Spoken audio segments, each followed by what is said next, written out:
அனைவருக்கும் வணக்கம். நான் உங்கள் மங்கையர்க்கரசி. எனது நடையில் உருவாகும் கதை மற்றும் கவிதைகளை கேட்டு மகிழ மணி மங்கை யூடியூப் சேனலை சப்ஸ்கிரைப் செய்து கொள்ளுங்கள்.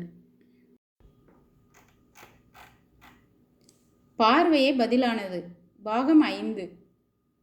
என்னங்க, ஏன் புலம்பிக்கிட்டு இருக்கீங்க என்று கந்தசாமி ஏதோ குழப்பத்தில் இருப்பதை அறிந்த செல்வி கோபமாக கேட்டாள். நம்ம கவிதாவுக்கு ஏதோ மாப்பிள்ளை வந்திருக்கு, அதை சரசு வந்து சொன்னா. என்ன பண்ணட்டும்னு வேற என்னையவே கேட்குறா. நான் என்ன சொல்லட்டும்? எனக்கு ஒரு நிமிஷம் தலையே சுற்றி போச்சு என்று கந்தசாமி சொல்ல, கையில் இருந்த உணவை தட்டில் வைத்துவிட்டு கந்தசாமியை முறைத்து பார்த்தாள் செல்வி. என்னைய முறைச்சா? நானா போய் ஜாதகம் கொண்டு வந்தேன்? அன்னைக்கு சரஸோட அண்ணன் வந்தாருல்ல, அவர் ஏதோ பார்த்துருக்கிறாரு, ஒரு மாப்பிள்ளை இருக்குதுன்னு சொன்னாராமா என்று சரசு கூறிய தகவல்கள் அனைத்தையும் செல்வியிடம் சொன்னார் கந்தசாமி. சரி, அதனால என்ன? நாம் இப்போவே சரசிட்ட பேசலாம். தங்கராசுக்கு கவிதாவை கட்டி கொடுன்னு கேட்போம். சரஸ் என்ன மாட்டேன்னா சொல்ல போகிறா? விடுங்க, நான் பொழுது சாய வீட்டுக்கு போய் நேராக பேசிக்கிறேன் என்று சொல்லிவிட்டு மீண்டும் சாப்பிட ஆரம்பித்தாள் செல்வி.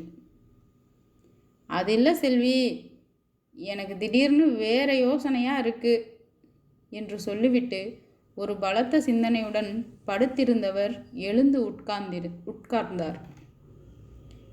என்ன யோசனை? சரசு கொடுப்பாளா இல்லையாண்ணா என்று செல்வி அசால்ட்டாக கேட்க, நாம் கேட்டால் சரசு கண்டிப்பாக மறுக்காது, அது எனக்கும் தெரியும். இப்போ பிரச்சனை அது இல்லை என்றார் கந்தசாமி.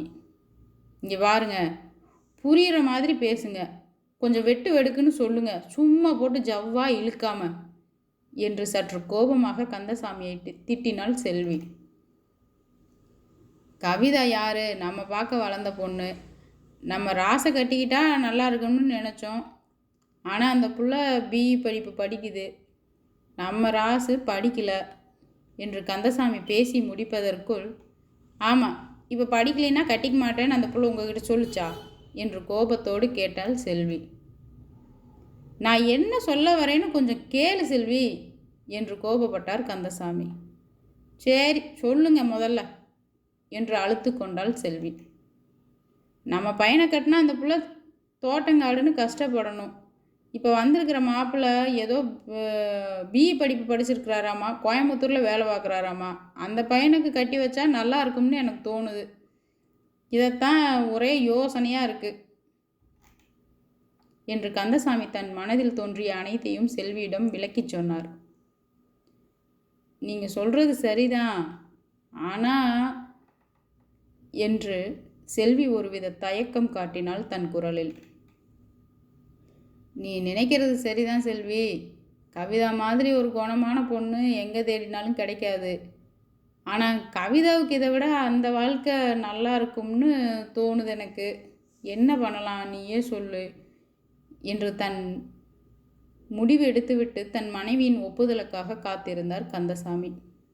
தன் மருமகளாகவே கவிதாவை நினைத்திருந்த செல்வியும், சரி, அதுவும் படித்த புள்ள, அவன் மனசுலேயும் 1000 கனவுக இருக்கும், அவளுக்கு என்ன விருப்பமோ அதுவே நடக்கட்டும் என்று பாதி சாப்பாட்டுடன் எழுந்து போய் கை கழுவினாள் செல்வி. நான் மட்டும் ஆசைப்பட்டா இந்த முடிவு எடுத்தேன்? படித்த பிள்ளைய இங்கனையே வச்சு கஷ்டப்படுத்தணுமான்னு தோணுச்சு என்றார் கந்தசாமி. இருவருமே கவிதாவை விட்டு கொடுக்க மனசில்லாமல், நல்ல மனசு படைத்தவர்கள் என்பதால் படித்த பெண்ணிற்கு படித்த மாப்பிள்ளையே பொருத்தமாக இருக்கும் என்று எண்ணி கனத்த மனதுடன் முடிவெடுத்தனர். 2 நாள் கழித்து மாலை நேரம் மணி சுமார் 4 இருக்கும். கல்லூரி சென்ற கவிதாவிடம் இருந்து மாடு மேய்த்து கொண்டிருக்கும் சரசுவிற்கு ஃபோன் வந்தது. பொள்ளாச்சியில் ஏதோ 2 கோஷ்டிகளுக்கு இடையே மோதல் ஏற்பட்டதால் பேருந்துகள் ஓடவில்லை. தான் அதில் மாட்டிக்கொண்டதால் அங்கிருக்கும் ஒரு உணவகத்தில் நின்றிருப்பதாகவும், என்ன செய்வது என்று தெரியவில்லை என்றும், கொஞ்சம் பிரச்சனைகள் ஓய்ந்ததும் ஏதாவது ஒரு வண்டியை பிடித்து வந்துவிடுவேன், நீங்கள் பயப்படாதீங்க என்று கூறி கவிதா ஃபோனை வைத்து விட்டாள். இதை கேட்ட சரசுவுக்கு என்ன செய்வது என்றே புரியவில்லை. மாட்டை பிடித்து கொண்டு புலம்பியவாறே வீட்டை நோக்கி நடந்தாள். வேறொரு வேலையாக பொள்ளாச்சி வந்த தங்கராசு தன் நண்பனுடன் அங்கிருக்கும் டீ கடையில் நின்றிருந்தான். அப்போது பேருந்து நிலையத்தில் நடக்கும் இந்த சண்டை தெரிய வந்தது. விஷயம் தெரிந்தவுடன் ஒரு கையில் டீ கிளாஸ் இருக்க மற்றொரு கையில் தன் சட்டை பையிலிருந்து போனை எடுத்து மணியை பார்த்தான். உடனே பதற்றத்துடன் பாதி குடிக்காமல் இருந்த டீ கிளாஸை வைத்துவிட்டு உடனே வண்டியில் ஏறி ஒரு காலை ஊனியவாறு, மாப்ள, ஒரு சின்ன வேலை, கோச்சுக்காத, நீ போ, உனக்கு நான் ஃபோன் பண்ணுறேன் என்று சொல்லிவிட்டு தன் நண்பனிடம் விடை பெற்று கிளம்பினான் ராசு. ராசுவின் வண்டி நேராக பொள்ளாச்சி பேருந்து நிலையத்தை நோக்கி சென்றது. அங்கு எப்படியும் போலீஸ் குவிந்திருப்பார்கள் என்பதை யூகித்த ராசு வண்டியை கொஞ்சம் முன்னதாகவே நிறுத்திவிட்டு பேருந்து நிலையத்தை நோக்கி நடந்து சென்றான்.